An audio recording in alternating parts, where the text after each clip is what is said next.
Gamited Supermarkets Association ng Pag-asa. Sir, live kayo sa RMN DZXL Manila, si Radyo Man Lourdes. Kumusta po? Hello, magandang hapon po. Kamusta sa inyo? Siyempre sir, pagkausap namin kayo, kinakabahan ho kami. Sir, kumusta? Sir, kumusta yun Parehas namin? din, kinakabahan din kami pag kinakausap nyo kami. Sir, kumustahin lang namin ang presyo ng mga pangunahing bilihin sa mga tindahang nasa ilalim po ninyo. Kasi sabi ho ng DTI kanina, nagtaas po ang presyo ng sardinas. Sir, all-in-one po yan. Ulam na ho at saka sabaw namin yan. Ay, oo, masarap talaga ang ginisang sardinas kasama ang mga gulay, no? Pero, ayun, pero seriously, kasi di ba, tinigil na naman ng Iran ang pagdaan ng mga barko sa Strait of Hormuz. So syempre, maapektuhan na naman 'yun ang presyo ng mga ng crudo, yung mga pangunahin nating bilihin.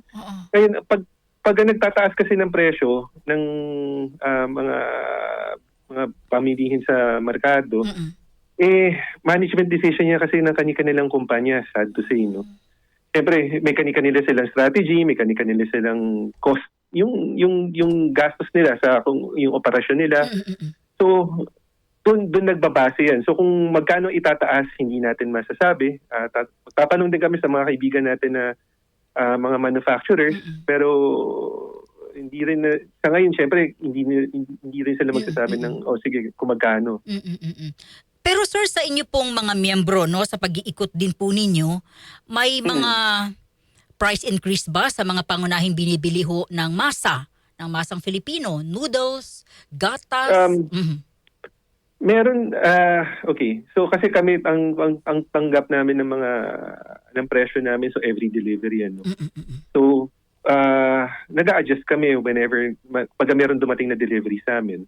Ang iba sa amin, siguro kung yung distributor nila o yung supplier nila hindi pa nagtataas. Malamang hindi pa nagtataas yung ibang members namin.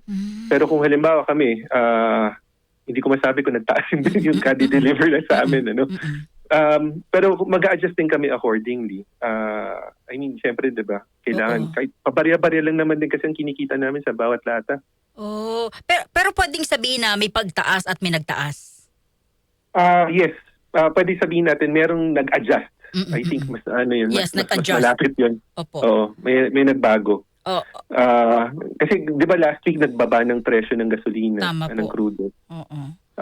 So, ayun, nakatulong 'yun. Pero kung halimbawa sa susunod na linggo mag-a-adjust na naman kasi gaya nga nitong gulo gulo sa Middle East.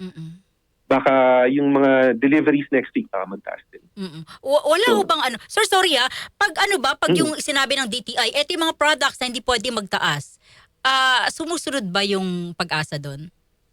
Yes, for the most part sumusunod kami. Pero kasi syempre, gaya ng mga members namin na nasa probinsya, lalo na yung mga nirororo pa yung mga supply nila, kahit na sabihin ng DTI Manila o hanggang ganito lang kayo, pero kasi kung ang cost ng kung ang presyo naman na nakukuha nila is mas mataas doon, siyempre kailangan magsumunod sila kasi otherwise baka sila naman din yung maapektuhan, medyo malugi naman din sila.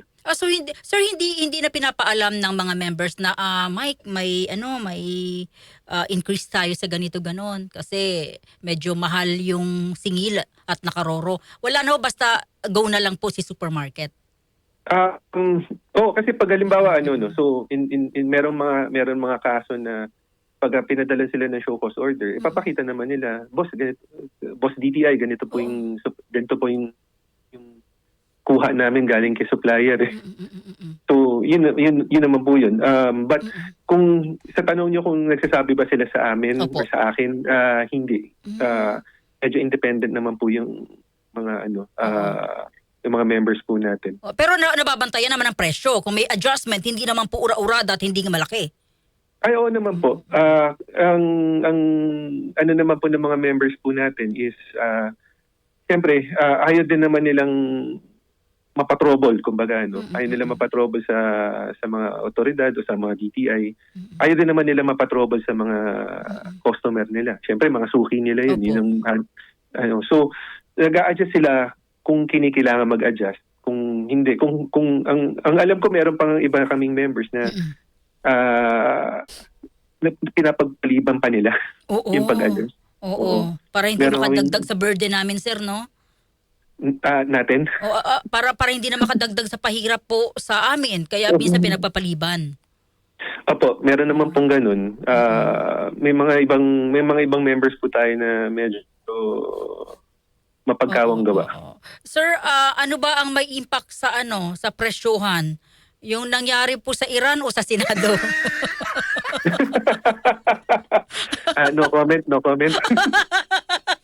Oo, sir. Bilang negosyante, sir, may impact ba yun? Yes, actually merong impact ang sa kabuuan na hindi lang sa aming mga retailers, no. Opo. Pati sa ibang negosyo, sa ibang industriya, may impact yung gulo sa Senado, sa gobyerno natin. Kasi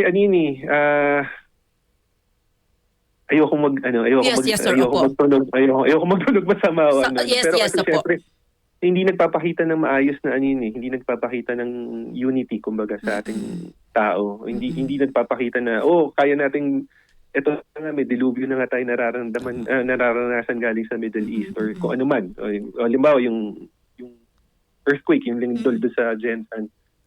May dilubyo na nga tayo tapos may bangayan pa rin nangyayari. So, yeah, yun, medyo Tama. nakaka-apekto siya. Yes.